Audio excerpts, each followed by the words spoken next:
sehingga pada pagi hari ini kita masih bisa bersama-sama melaksanakan sholat subuh berjamaah di Masjid Al-Madinah yang kita cintai ini. Semoga apa yang kita lakukan adalah merupakan bentuk wujud syukur kita kepada Allah Subhanahu wa taala, sehingga dengan rasa syukur itu Allah akan menambah nikmatnya kepada kita sekalian. Amin ya Allah ya rabbal alamin. Teriring salawat serta salam semoga senantiasa tercurahkan kepada junjungan kita Nabi besar Muhammad sallallahu alaihi wasallam beserta keluarganya, para sahabatnya dan juga para pengikutnya, dan mudah-mudahan kelak kita tergolong umatnya yang akan mendapatkan syafaat di yaumul qiyamah nanti. Amin ya Allah ya rabbal alamin. Baik bapak-bapak jemaah Masjid Al-Madinah yang dirahmati Allah, untuk pada pagi hari ini yang berkesempatan memberikan tausiah yaitu guru kita Bapak Ustaz Edson. Alhamdulillah beliau sudah hadir di tengah-tengah kita. Nanti akan memberikan tausiah sampai pada waktu suruh, dan seperti biasa di akhir sesi ada tanya jawab. Barangkali bapak-bapak ada yang bertanya atau ingin menambahkan terkait dengan materi yang disampaikan atau tujuan materi yang disampaikan, dipersilakan di sesi tanya jawab nanti. Baik, untuk memulai acara pada pagi hari ini, mari kita baca basmalah secara bersama-sama. Bismillahirrahmanirrahim. Untuk mempersingkat waktu kepada Bapak Ustaz Edson, waktu dan tempat kami persilakan.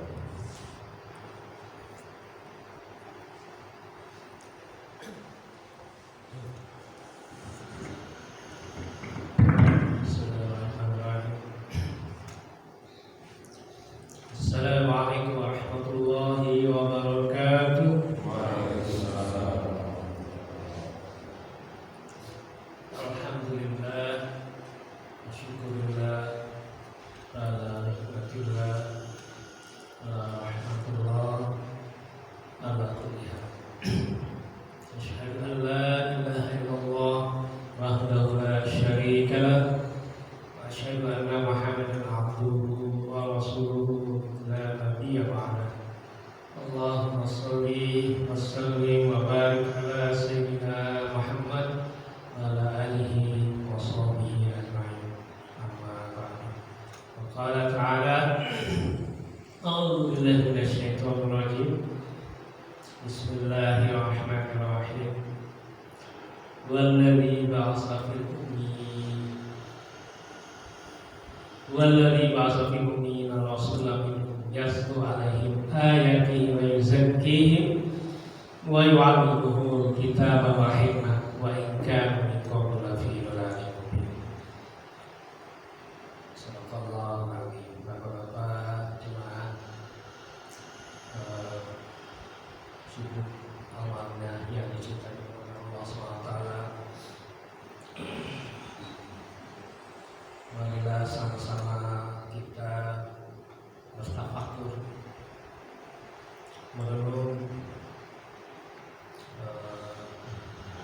sesaat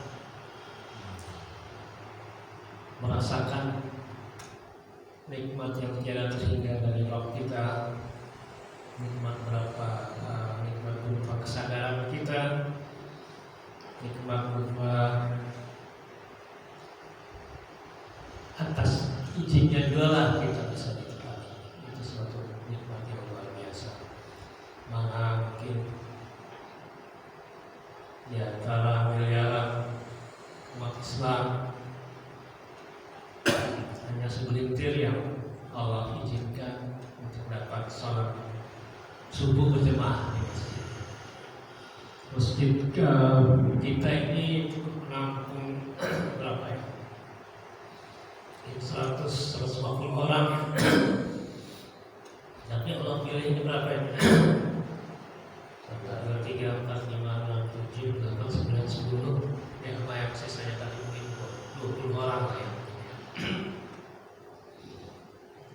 Jadi kalau 20 orang dari 150 atau 200 mungkin itu cuma 10%. Betul ya Pak ya? 10%. Padahal salat subuh berjamaah itu satu kekuatan yang luar biasa. Orang Zionis Yahudi Israel itu lalu cek gitu ya, dia cek kalau di masjid-masjid umat Islam gitu ya, di masjid-masjid tempat suci itu, kalau salat subuhnya seperti salat Jumat, maka mereka akan ketakutan gitu ya, bahwa umat Islam akan memenangkan atas mereka gitu. Tapi karena dia sudah cek, di masjid A misalnya cuma 10%, cuma 5% masih bisa dikalahkan.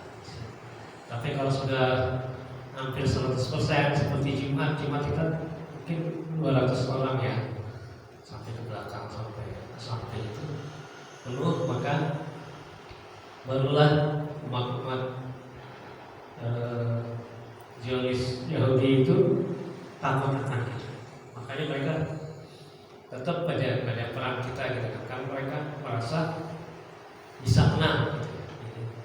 Jadi apa tujuan kita, apa laku kita saat ini, hari ini, sekarang itu satu nikmat yang Allah berikan pada kita sangat luar biasa. Tak lupa salam salawat pada junjungan baginda Nabi Muhammad SAW, untuk keluarga beliau, para sahabat, para pengikutnya, terutama kita yang merupakan yang kita mengaku umat Rasulullah SAW. Mudah-mudahan pengakuan kita diakui juga oleh Allah SWT. Kita juga dikuatkan untuk istiqomah, dan kita juga tentu berharap Allah ridho memberikan pada Rasulullah SAW memberikan kita syafaat nanti di hari yang akan. Karena kenapa kita perlu syafaat? Syafaat adalah pertolongan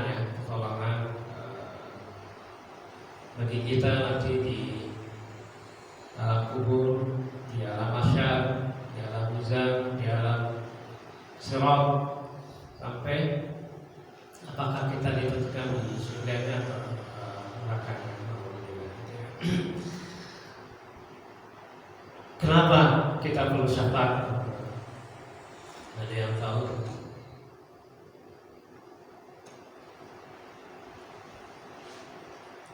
Kenapa kita perlu syafaat? Karena kita sehari-hari kita mengerjakan kebajikan, ya. Kita mengerjakan sholat, mengerjakan amal soleh, kita berzikir, baca Quran, dan sebagainya. Itu belum tentu diterima, gitu ya. Belum tentu diterima. Allah alam, walaupun kita coba, mungkin pelan-pelan kita coba, mungkin ada sifat-sifat kita yang masih kurang baik, kita ada lihat, ujub, ada sum'ah, ada hak, penyakit hati yang belum selesai gitu ya. Bisa jadi ibadah kita yang kita lakukan tidak diterima. Itu yang pertama. Yang kedua, kita selalu berbuat dosa. Mayoritas kita selalu berbuat dosa. Kenapa selalu berbuat dosa? Ya, bisa jadi dosa itu kita ketahui, tapi kita tidak bisa menghindari. Bisa jadi dosa itu tidak kita ketahui. Tentunya yang tahu aja kita kadang tidak bisa hindari, apalagi kita tidak tahu kita itu berbuat dosa. Amal belum tentu diterima, dosa sudah kita lakukan. Maka kita perlu syafaat. Kita perlu syafaat, dimana nanti mungkin amal kita kurang, dosa kita banyak, timbangan kita berat ke kiri, gitu ya, berat ke dosa, maka upahnya itu keburukan, upahnya neraka. Maka kita perlu syafaat dari Rasulullah SAW. Salah satu mendapatkan syafaatnya itu salah satunya banyak apa? Bersolawat, membaca, merenungi, mengenal lagi Rasulullah SAW, terus membaca sirahnya, gitu ya. Tentu juga mempelajari sirah-sirahnya segala macam dan melaksanakan sunah-sunahnya. Itu yang namanya bersolawat. Tidak cuma ucap saja, gitu ya. Kalau ucap saja banyak yang bisa tuh. Syair-syair sholawat banyak tuh, memuji segala macam gitu. Tapi apa itu? Kita masih melakukan mengingkari sunnah-sunnahnya gitu ya. Itu sama aja, cuman di mulut tapi di hati dan kelakuan kita masih menentang daripada Rasulullah SAW. Hanya itu. Maksudnya kita banyak bersalawat seperti itu. Tidak cuma di bibir. Tentunya salawat ibadah yang penting dan ibadah yang bisa mendatangkan pahala yang luar biasa. Karena sesuai perintahnya itu kan, Innallaha wa malaikatahu yusholluna 'alan nabi ya ayyuhalladzina amanu shollu 'alaihi wa sallimu taslima. Sungguhnya Allah dan para malaikat itu selalu bersalawat kepada nabinya, pada Rasulullah SAW. Dalam tafsirnya pada Rasulullah SAW. Yusholluna 'alan nabi. Itu jadi kalimatnya selalu ya, selalu bersalawat, tidak henti-hentinya bersalawat. Maka Allah juga memerintahkan pada kita, pada orang yang beriman, untuk juga berselawat kepada Rasulnya. Allah saja berselawat. Allah nyuruh kita sholat, tapi Allah tidak sholat. Allah nyuruh kita puasa, tapi Allah tidak puasa. Allah nyuruh kita sholawat pada Rasulnya, pada nabinya, tapi Allah juga berselawat gitu. Jadi suatu ibadah yang luar biasa, punya ada nilai plus. Walaupun tetap ibadah-ibadah yang utama juga, tapi khusus untuk sholawat itu ibadah yang salah satu ibadah utama yang mungkin orang banyak meremehkan. Tapi itu salah satu ibadah yang utama. Salah satu ibadah yang cukup diutamakan. Kita tidak perlu wudu, kita tidak perlu macam-macam gitu ya. Kita bisa mendengarkan selawat, berselawat, meniru Rasulullah SAW, mengingat Rasulullah SAW sebagai tokoh teladan kita, sebagai bapak kita, sebagai qudwah kita dalam menjalani sisa hidup kita, dalam menjalani ajaran Islam. Itu seperti ayat tadi di surat Al-Jumu'ah gitu ya. Wallazi ba'atsa fil ummiyin. Sungguhnya Allah yang telah mengutus gitu ya, seorang ummi.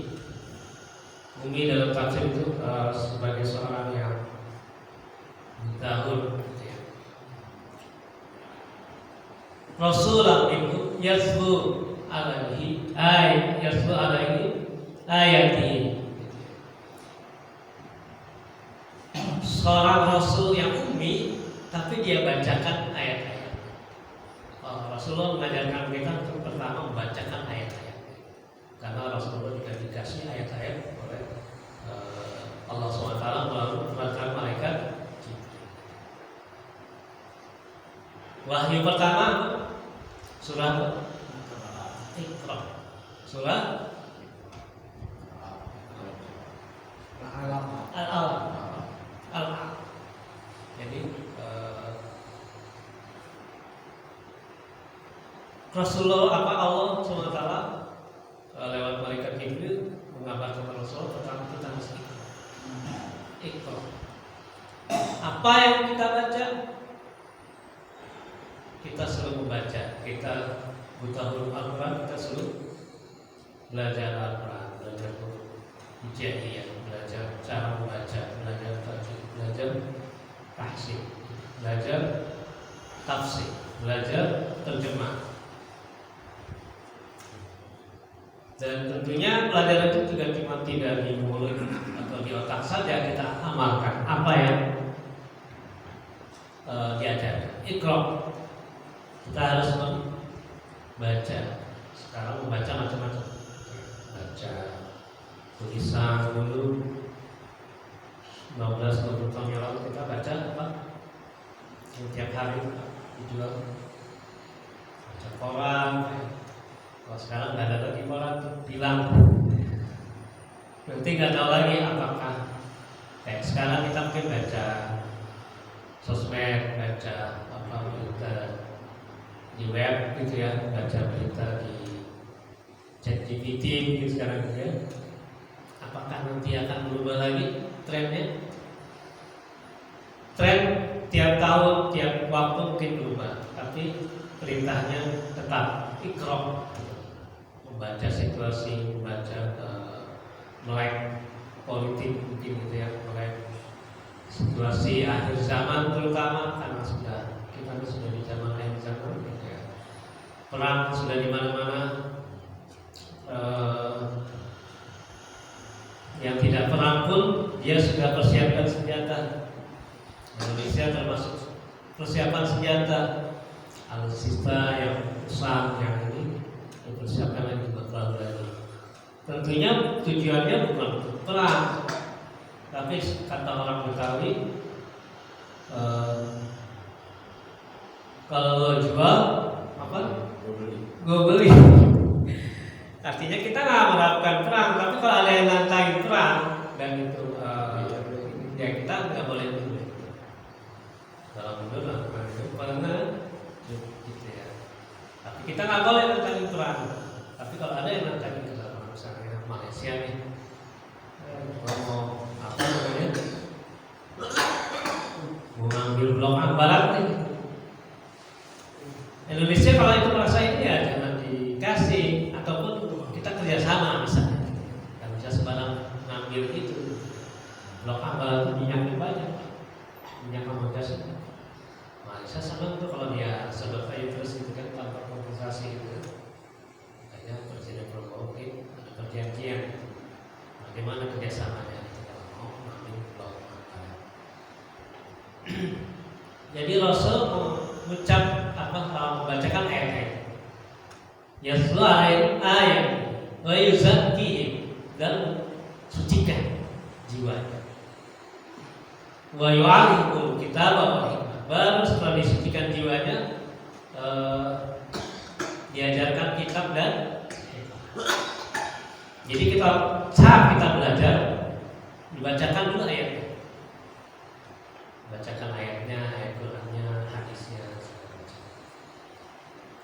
Baru itu mungkin masuk telinga kanan masuk ke otak gitu ya. Ada juga yang masuk telinga kanan keluar ke telinga kiri. Namanya kan kondisi lain-lain. Apalagi subuh-subuh gini ngantuk nih kan. Ngantuk gitu. Kayaknya kedengeran ini gitu. Tapi nyantol nggak di otak. Itu dibacakan dulu ayat-ayatnya. Tadi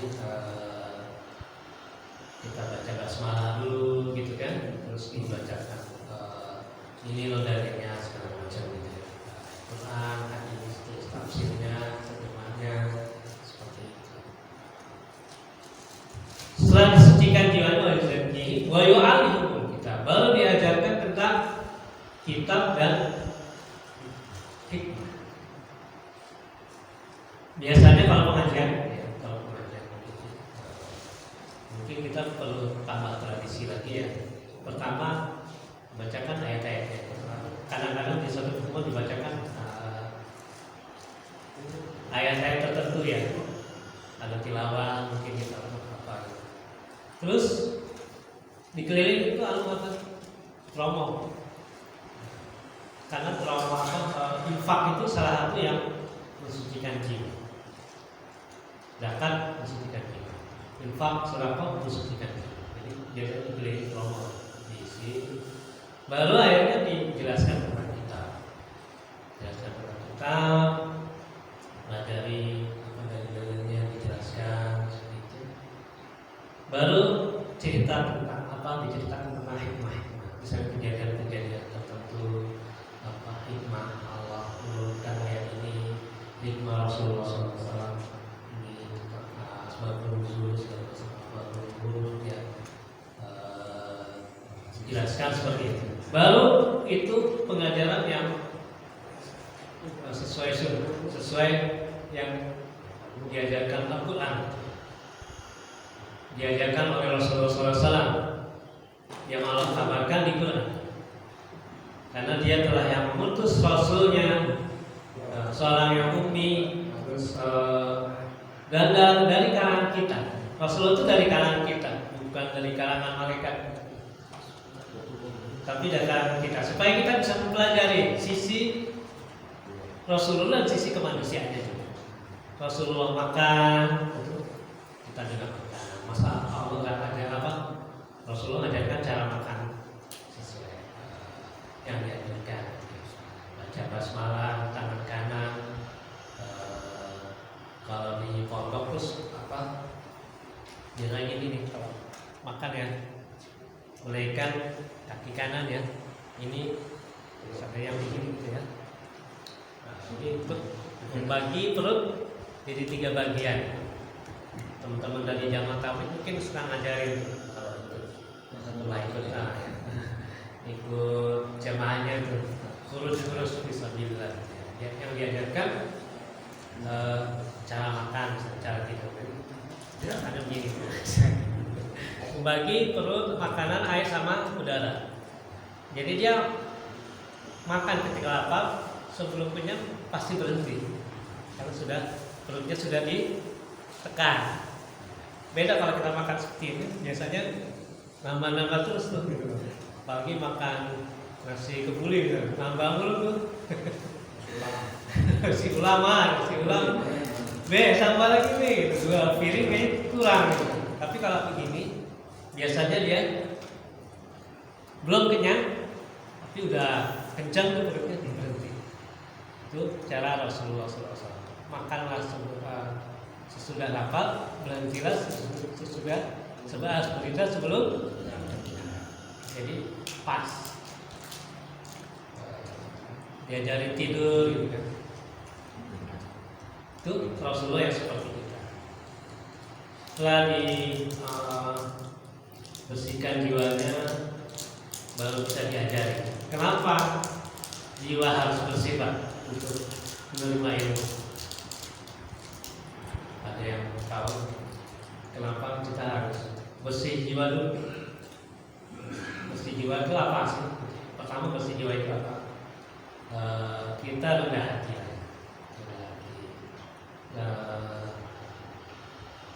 Tawadhu, bersih jiwa. tidak curiga dulu gitu ya. Jadi kita terima dulu. Nanti kalau kita bisa tanyakan yang kurang jelas, membuka hati kita. Karena ilmu itu cahaya, Pak. Ilmu itu cahaya, salah satu sifat Allah SWT. Cahaya hanya masuk kepada cermin atau wadah yang kosong dan terang, gelap maksudnya. Kalau dia misalnya, kalau ibarat hati itu cermin, maka cermin itu harus kilat, baru bisa dia masuk cahaya. Cerminnya harus jernih, kacanya itu harus jernih. Kalau misalnya kaca kita kotor, akibat kita memiliki sifat yang kurang baik atau dosa, ada noktah hitam di cermin kita, di kaca kita, noktah hitam, dosa kecil, dosa besar, noktah. Betul. Jadi karena noktah hitam itu, jadi kalau siram cahaya itu nggak bisa masuk. Gelas juga harus kosong baru bisa menerima air. Kalau kita tutup gelas dulu, kita lebih jago nih dari dia tuh. Apa sih yang diomongin? Misalnya gitu ya. Air itu nggak bakal bisa masuk karena gelasnya sudah penuh duluan. Itu makanya kita bersihkan jiwa dulu. Ini benar perjalanan. Kalau dibalik misalnya, kalau misalnya pelajaran Islam itu baik fikih gitu ya. Iman itu akidah,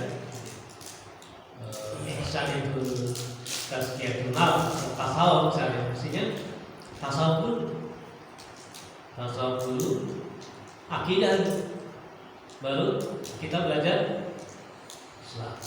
Seperti yang Rasulullah dan para sahabat di Mekah itu belajar akidah, belajar sifat-sifat Rasulullah, sifat-sifat yang baik. Setelah di Madinah baru banyak tuh fikih-fikih keluar. Dan sebelum masuk Madinah juga ada penjelihan hati di istilah Isra Mi'raj. Rasulullah banyak mengajarkan ilmu batin. Baru setelah itu masuk ke banyak fikih di Madinah. Setelah batin dan akidah kuat, baru bisa menerima ilmu-ilmu lain, ilmu fikih. Karena pada sifatnya ilmu fikih ini kan banyak pertentangan. Maka kita harus tidak boleh terlalu fanatik berlebihan pada mazhab tertentu misalnya. Karena masing-masing mazhab punya dalil masing-masing dan semua jadi benarkan. Setelah umroh mungkin yang umroh itu tahu gitu. Sebenarnya mazhab banyak gitu kan. Nggak cuma kita yang tahu di sini doang gitu loh. Jadi membuka wawasan kita. Ternyata banyak. Bahkan mazhab Syiah pun ada di Mekah. Kalau di sini kita bilang Syiah kafir, hati-hati. Syiah sesat ya. Karena mungkin banyak berbeda fikihnya dengan kita. Tapi Syiah kafir itu hati-hati. Karena Syiah pun diterima dia tidak boleh mengkafirkan Syiah. Kalau kita menghindari karena mungkin mazhab terlalu beda dengan masyarakat umum kita. Tapi urusan kafir itu bukan urusan kita. Silakan saja saling mencari persamaannya, jangan mencari perbedaan. Walaupun misalnya ada orang Syiah masuk masjid sini, sebenarnya kita harus waspadai juga. Karena mereka mungkin karena paham terlalu berbeda, banyak nanti ada fitnah. Kita yang menghindari fitnah, bukan membenci dia, bukan itu dia. Karena mereka masih diizinkan masuk Mekah, diizinkan masuk Madinah, berarti masih masuk Islam, masih saudara kita, walaupun berbeda jauh tradisi kita, berbeda tradisi, berbeda mazhab, cuma mazhabnya agak jauh.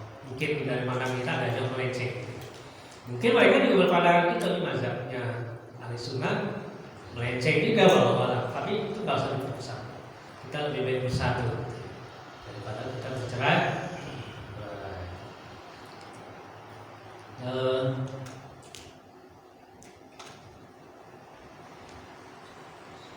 Sebenarnya saya mau sharing itu, cuma agak panjang, sedikit saja.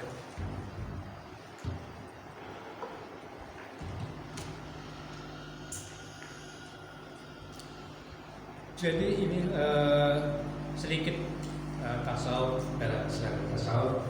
Kalau yang agak asing itu istilah tasawuf itu namanya kalau di terbiah itu poin malu susi tasyiatul nafs, pembersihan jiwa. Pembersihan jiwa itu apa? Kita bisa merasa kosong, merasa bahwa kita ini tidak. Kalau asal usulnya itu dari kata soft, ya. Biasanya sufi di zaman Rasulullah itu baris pertama seperti siapa yang biasa di masjid itu dulu di masjid Madinah itu kaum suf ya, itu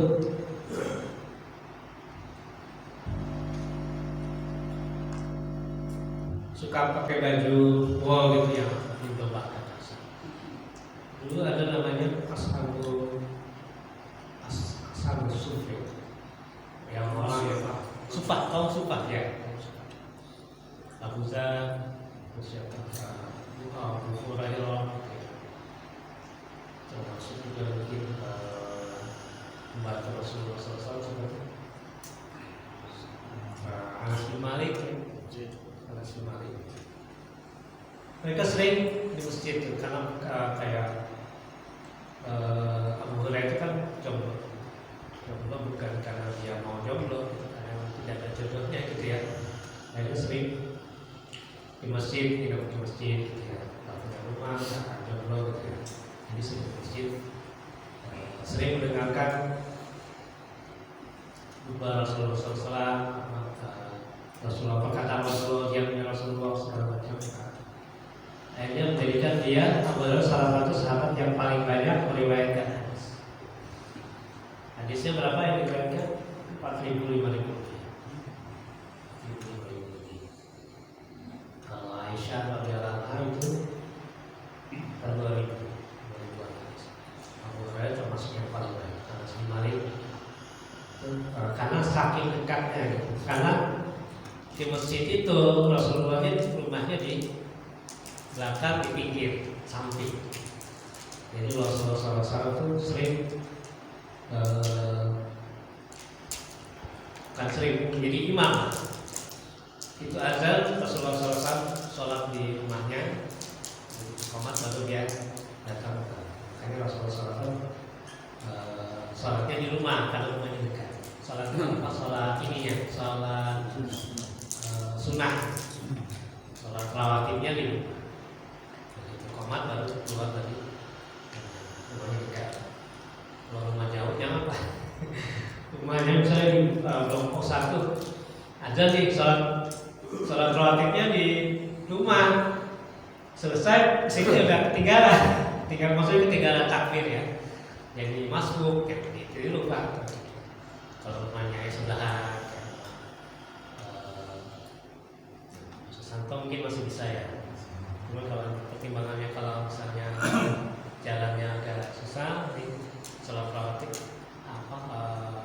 qoblanya ya, qobliyahnya di kalau ba'diyahnya bisa pulang. Ini dianjurkan ya, tidak seperti itu. Terserah saja kalau mau sholatnya rawatib di masjid.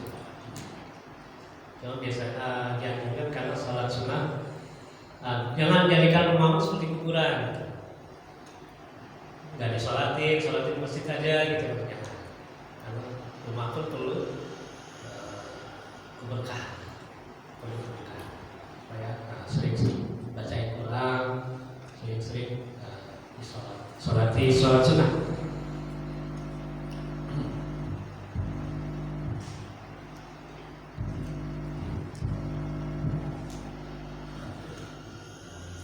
Ya tadi soft dari baju yang Allah sumpah tanggung saya betul Habib yang nggak punya rumah tinggal selama masjid Nabi Abu Hurairah. Abu Hurairah juga dijuluki Abu Hurairah karena dia punya apa Pak? Hurairah itu apa? Kucing. Jadi punya banyak kucing. Ya walaupun kita nggak suka kucing, ya pasti jangan apa menendang dia. Kalau bisa kasih makan, kalau kita bisa kasih makan banyak kucing-kucing liar Pak. Kalau kita ke kantor, kalau bawa itu makanan itu yang kering, dikasih potong. Kalau ketemu kucing liar kasih, karena mereka tuh ada rezekinya. Kalau kita nggak ngasih gitu ya, tetap ada rezekinya gitu. Tapi kalau kita ngasih berarti Allah menjadikan kita perantara untuk berbuat kebaikan kepada makhluk. Ambil itu kumpulin kucing-kucing liar juga gitu. Rasulullah pun punya kucing namanya siapa? Kucing Rasulullah namanya siapa?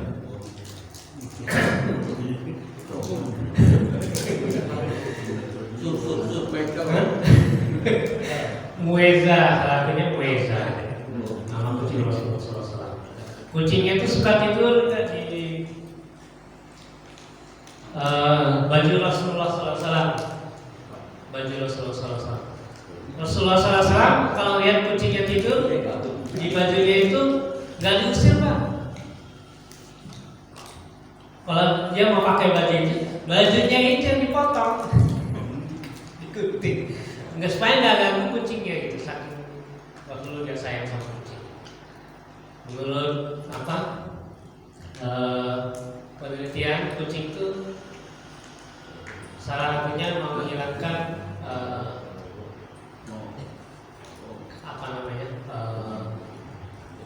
negatif ya, hal-hal negatif. Kalau dia tidak ada rumah,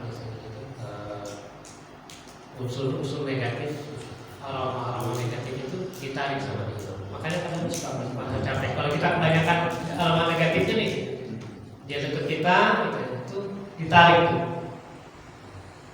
Dia capek tuh, makanya dia perlu kasih makan. Kalau kita sakit aroma yang negatif itu ditarik. Jadi kalau dia nggak enak badan gitu, kalau kayak kita nggak enak badan itu, makanya itu disupport, kasih makanan yang bagus, gitu. Kasih ikan cuek misalnya. Tapi jangan kebanyakan ikan cuek, dia banyak bulunya rontok, campur-campur lah. Nasi tak. Tapi kalau kata dokter hewan sih nasi kurang bagus, dia nggak cocok. Kalau dia campur mungkin ya. Tapi kalau nasi dia bikin kotorannya itu makan terlalu bau. Kriuk-kriuk, beli modal ya. Sedikit-sedikit. Kan sarden. Sarden itu baunya amis. Ya kalau berak dalam rumah kita sediain ininya, pasirnya ada yang bilang kalau nggak pasirnya itu kering ya, berarti harus pakai kering. Kalau mau ke pasir bangunan boleh juga beli sekarang 10.000 gitu kan, kasih. Kalau udah gede dia bisa cari lahan yang sendiri di luar, kayak kecil-kecil gitu ya. Ya jadi pipis kamar mandi seru kan tuh. Nah itu Abu Hurairah. Dan ada juga kata dari sopan itu berarti hikmah. Tadi kita wahyu al kita bahwa dia jadi kitab itu jadi hikmah. Sufi ini banyak hikmahnya. Sufi ini gak bicara mungkin, tapi dengan kelakuan perbuatan dia, dengan hati yang ikhlas mungkin gitu ya. Terus dia selalu mendoakan kaum muslimin, sufi ini. Itu menjadikan dia punya banyak hikmah. Allah mengajarkan dia hikmah. Makanya kita Allah yu'til hikmata may yasha. Allah selalu memberikan hikmah pada yang siapa yang dikehendaki. Tidak mesti orang bersorban, orang agamis, orang guru-guru, kiai syekh memberikan hikmah. Tapi kadang-kadang orang gila pun bisa memberikan hikmah. orang pelacur sekalipun bisa memberikan hikmah. Pelacur yang di zaman Nabi Musa alaihissalam itu diganjar surga karena perbuatan baiknya yang sedikit. Dia memberi minum seekor anjing yang kehausan, walaupun dia sendiri tidak kehausan, tapi dia memberikan saudaranya sebagai sesama makhluk Allah. Dan dia sendiri pun kehausan dan meninggal. Atas perbuatannya itu Allah menghapuskan dosa-dosanya dia sebagai pelacur dan menaikkan derajat dia sebagai seorang yang soleh. Hanya walaupun perbuatan baiknya sedikit, tapi Allah redho, Allah memasukkan dia ke surga. Itu yang kita catat. Kita ini banyak berbuat dosa, amal belum diterima. Kita cari hikmah, cari amalan yang sedikit amal sujud, satu sujud aja Allah redho. Dari banyak sujud kita mungkin ribuan, ratusan ribu jutaan sujud yang kita lakukan, Allah cuma redho satu sujud kita. Itu membuat kita diangkat derajatnya, diberikan rahmat oleh Allah berupa surga. Amin. Kita nggak pernah tahu amal kita ini. Tapi ya kita harus berusaha meningkatkan amal kita menjadi amal yang sesuai sunnah, amal yang ikhlas, amal yang diridhoi Allah SWT. Kita nggak pernah tahu. Mungkin kita pernah ngasih uang 1.000 pada pengemis, itu yang jadi Allah redho karena kita ikhlas, seikhlas dibanding kita ngasih 100.000 tapi kita pamer tidak ikhlas, mungkin nggak ada nilainya di sisi Allah. Sedekah dulu ada sedekah sunnah, sekarang ada lagi yang utama sedekah di waktu sahur, di waktu sebelum fajar. Sedekah karena itu gampang sedekah. Mobile banking kirim kalau bank tertentu mungkin minimal 50.000 ya, tapi kalau kayak bank, ada bank yang bisa kirim 1.000 satu rekening tanpa BNI, kirim 2.000 waktu bapak tahajud itu kirim. Itu mungkin amalan yang dinilai itu amalan tinggi, kecil tapi sumpah pasti nanti saya kirim rekening musik, karena kan kita belum share ya rekening musik, mungkin kan baru promo ya. Kalau rekening kan kasih saya bisa kapan aja pas waktu isya, waktu lagi bapak butuh banget gitu misalnya, karena sedekah itu di waktu lapang dan sempit. Kalau zakat kan dibagi yang mampu. Tapi kalau infak sedekah itu 28 dan sempit. Kita lagi susah sedekah, kita lagi lapang ya sedekah. Perintah yang bisa dilakukan sama seperti sholawat tadi. Ibadah sholat ibadah utama, ibadah puasa, zakat, pergi haji ibadah utama. Tapi ada juga yang seperti ibadah utama gitu sholawat. Termasuk tadi ibadah zakat, ibadah utama ya, fondasi Islam. Kalau tidak berzakat jelas bukan kurang Islam. Saya tidak bilang tidak Islam, tapi kurang Islam. Karena seperti dulu zaman Sayyidina Abu Bakar, orang yang tidak berzakat diperangi. Karena mereka nggak boleh diri dari rukun Islam itu. Saya mau sholat aja, saya mau puasa aja, saya mau zakat aja misalnya. Nggak bisa, semuanya harus satu kesatuan baru disebut Islam sejati, Islam yang benar. Jadi dulu waktu Rasulullah wafat digantikan Sayyidina Abu Bakar, banyak orang munafik baru keluaran aja. Ada yang murtad, banyak yang murtad. Ada yang memiliki ajaran saya mau sholat saja, tidak mau berzakat. Tapi kalau sedekah infak tidak lebih tinggi dari zakat, tapi termasuknya utama. Karena kalau zakat diperintahkan kita yang mampu, tapi kalau infak sedekah di waktu lama maupun sempit. Maka susah punya duit 1.500 sedekah. kesulitannya melangkah. Maka paling Allah kasih pahala yang besar, Allah kasih itu sudah cukup sudah.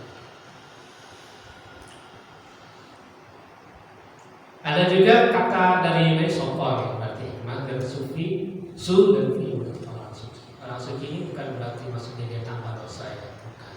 Maksudnya kalau yang tanpa dosa itu orang maksud, nabi yang maksud. Kalau kita tidak maksud, tapi bisa mungkin ya suci maksudnya mensucikan diri, selalu mensucikan diri, selalu beristighfar, selalu melihat ke dalam diri gitu. Apa yang masih kurang, bisa kita sudah ibadah, apa kita masih kurang. Merenung sebelum tidur kita apa kita hari ini berdosa pada orang, dosa pada diri sendiri, dosa pada anak dan istri gitu ya. Ada perkataan kita, tindakan kita yang menyinggung, mungkin kita coba minta maaf, kita memperbaiki diri. Itu orang yang selalu mensucikan diri. Allah mencintai, selalu Allah mencintai. Ustaz, Kiai, Syekh bukan maksud Pak, bukan tanpa dosa.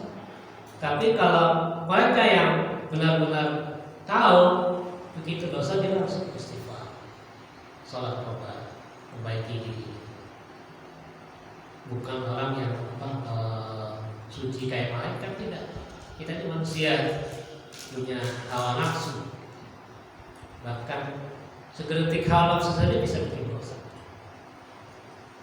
Kita dijulitin orang misalnya, kita nggak capek, kita nggak capek kita iri sudah berdosa, sudah berbuat dosa. Karena iri apa dengki itu juga menghapus amalan seperti api membakar kayu cepat. Kalau di sini kan mungkin banyak rumah beton. Kalau di kampung saya di Banjarmasin itu banyak rumah kayu. Memang enak bikin rumah pakai kayu itu gampang, jadi itu lantainya kayu urin itu kayu lebih kuat dari besi. Jadi dia makin direndam air makin kuat ya.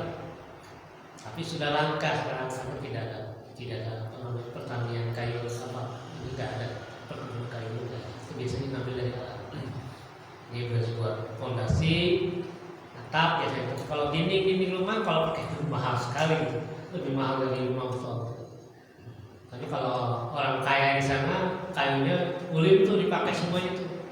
Tapi biasanya kalau yang biasa gitu ya, kayu dindingnya, tiang-tiangnya itu bukan kayu ulin.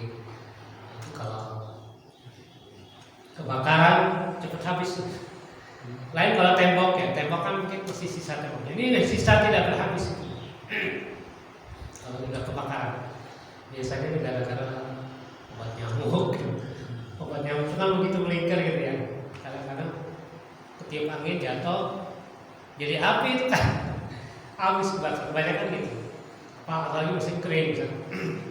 Musim kering itu kan makanya sering kebakaran hutan itu bukan sengaja dibakar juga, karena ranting-ranting kering bergesekan jadi api sendiri. Kebakaran hutan meluas. Walaupun ada juga yang memanfaatkan untuk bikin ladang, untuk bikin apa, panas nih terik, kayak itu dibakar gitu. Ada, ataupun ada yang nggak sengaja misalnya merokok gitu ya, buang puntungnya sembarangan, bisa jadi kebakaran. Tapi kebanyakan itu karena gesekan daun-daun kering, kayu-kayu kering mulai angin, mungkin bakar hutan Kalimantan, hutan Sumatera gitu kebanyakan itu.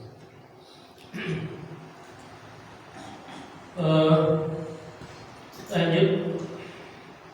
Hakikatnya gitu, suatu ilmu yang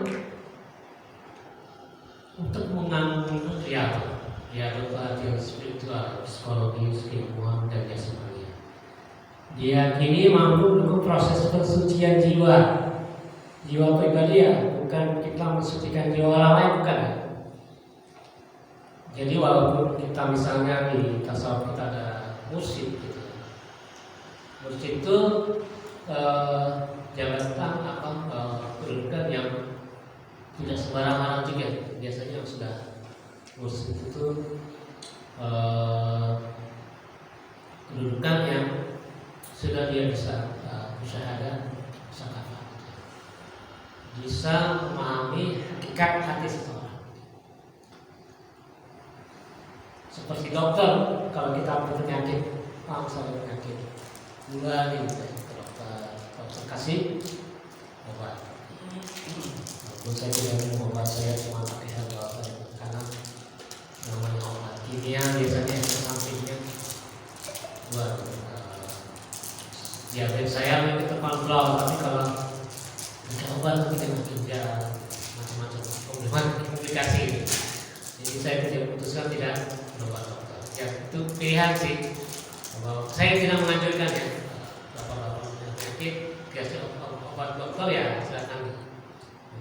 Cuman boleh juga kalau nggak punya pendapat lain.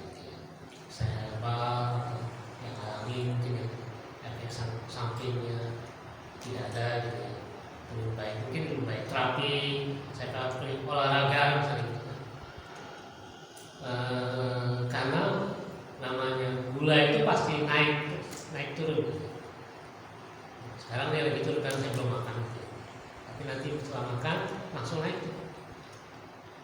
Makanya kalau periksa gula itu 2 jam setelah. Kalau baru makan masih tinggi. Kalau sudah 2 jam udah turun, nah turunnya itu yang standarnya seperti apa? Kalau saya turun misalnya di 200, 180, 190 itu pasti diabetes tipe 2, diabetes yang kering, bukan diabetes basah. Kalau masih ada insulinnya, masih ada kandungan kayak saya masih produksi insulin cuma sedikit, makanya dianjurkan makan yang karbo yang mengandung gula itu sedikit, bukan cuma yang manis ya, karbo, tepung, beras, jagung itu mengandung karbohidrat, itu yang dikurangi. Jadi gulanya tidak terlalu tinggi. Kalau gula normal kan di bawah 130, di bawah 150 gula normal.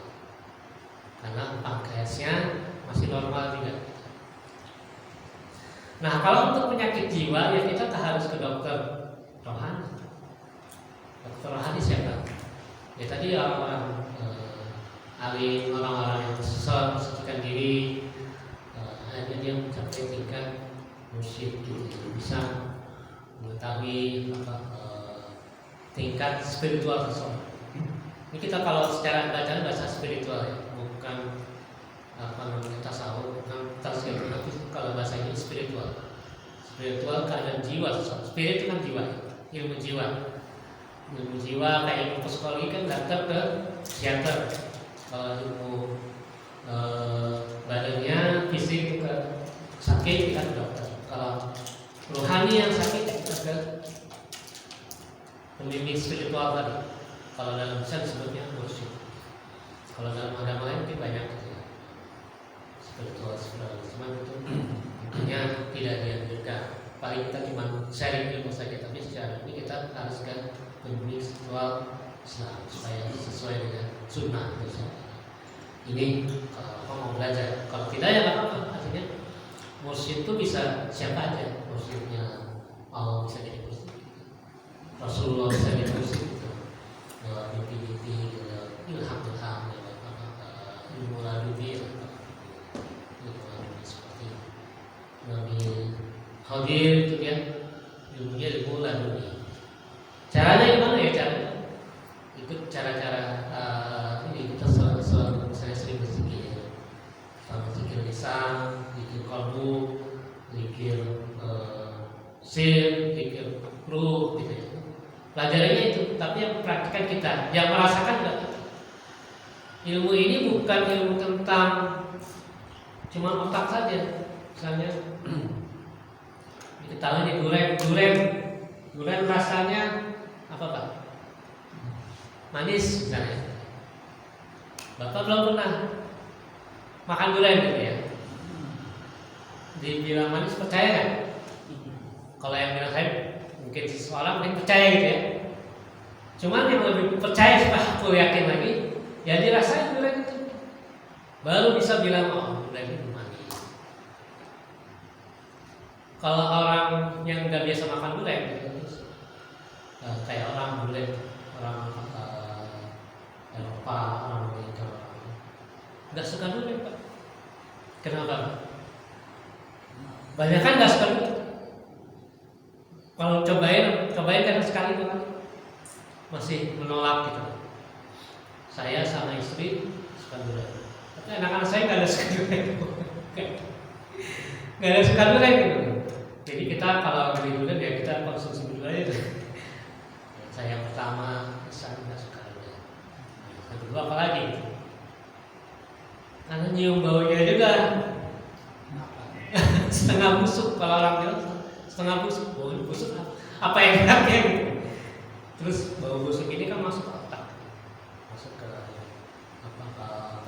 perasa gitu, tidur sudah menolak tuh. Tapi kalau orang yang pertama busuk itu cobain 1-2 kali, manusia enak nih, bisa malah jatuh cinta sama durian. Itulah itu ilmu tasawuf begitu.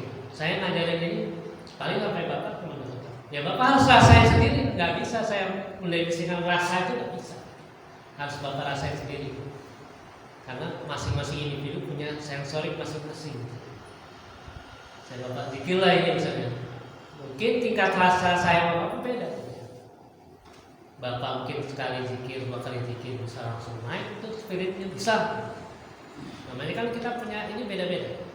Ada yang orang baru zikir 1000 kali baru gitu ya. Jadi itu teknik-teknik itu yang bapak belajar sama mursyid, tapi yang merasain juga bapak sendiri. Bedanya kalau saya kan bukan mursyid ya, jadi saya nggak tahu bapak ini kondisinya apa. Kalau mursyid itu tahu kondisi bapak ini zikirnya ini aja. Allah ya misalnya gitu kan, 100 kali sehari.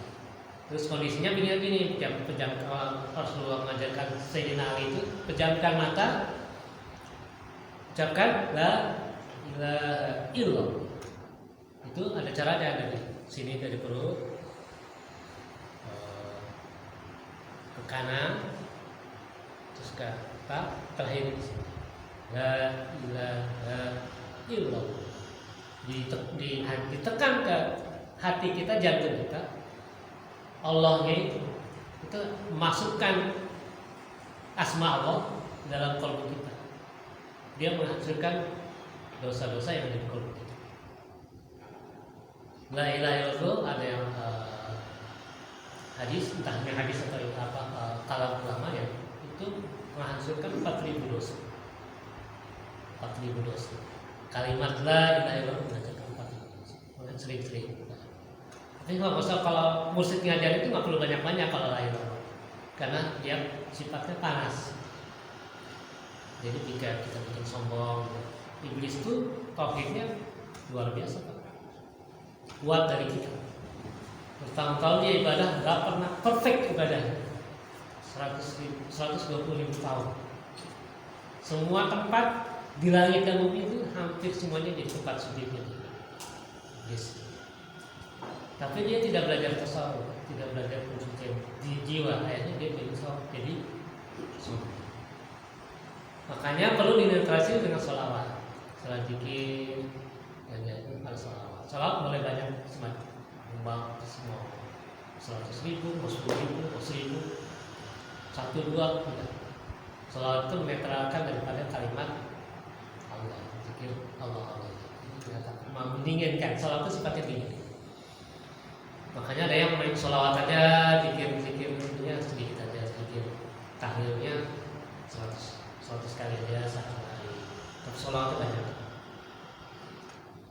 Itu cara musik kita belajar sama musik. Sendiri juga berhak menghafal supaya ada pembimbing. Kalau sekarang musik jarang sekali. Di sini musik saya Fadlul Yahya itu di Salaman, dia udah pindah ke Syekh ke rumahnya, atau di Abah Hanum sudah meninggal, sudah ya musik anak-anak muridnya mungkin masih musik. Terus di Kerawang dan juga itu kalau di Jawa biasanya jalur sana itu kalau Syekh Ahmad Khotib yang belajar Mekah dan satu musik. Kalau di daerah saya di Kalimantan banyak Syekh Suma, sama dia tarekat. Musiknya dulu ada Abang Durus Kumpul sudah meninggal. Sekarang mungkin muridnya ada beberapa murid. Jadi saya dulu belajar zikir samanya di waktu kuliah. Sempat naik turun saya kemarin 2 tahun belakang saya amalin lagi. Supaya apa? Supaya kalbu kita hidup. Jadi kalau kita sholat kalbunya hidup kan, baru bisa merasakan surga dunia itu. Karena sholat itu emang mi'rajul, emang mi'raj kan, iman. Baru lebih enak. Kalau dulu sholat kayaknya hampa gitu, kayak gitu gerak-gerak apa namanya, gerak-gerak seperti olahraga saja lah gitu ya.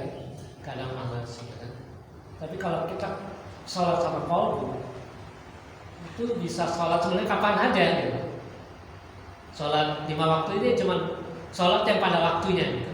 Sebenarnya kita sholat bisa kapan saja. Sholat dengan kalbu. Itu yang namanya sholat daim, sholat yang terus menerus gitu. Terus menerus. Walaupun ada perbedaan pendapat sholat daim itu. Tapi yang dimaksud kalau dalam tasawuf, sholat itu sholat yang terus menerus. Bukan dalam arti sholat gerakan seperti sholat 5 waktu, tapi kalbunya selalu berzikir, selalu ingat pada Rabb.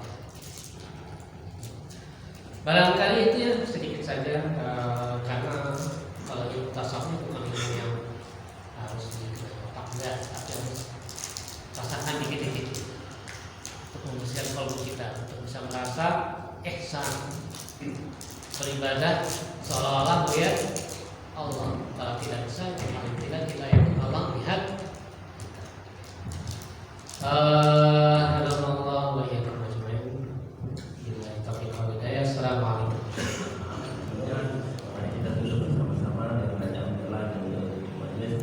Alhamdulillahirabbil alamin. Subhanakallahumma wa bihamdika asyhadu an la ilaha illa anta astaghfiruka wa atubu ilaik. Kurang lebihnya saya mohon maaf. Billahi taufiq wal hidayah. Wassalamualaikum warahmatullahi wabarakatuh. Waalaikumsalam warahmatullahi wabarakatuh. Pak Sur.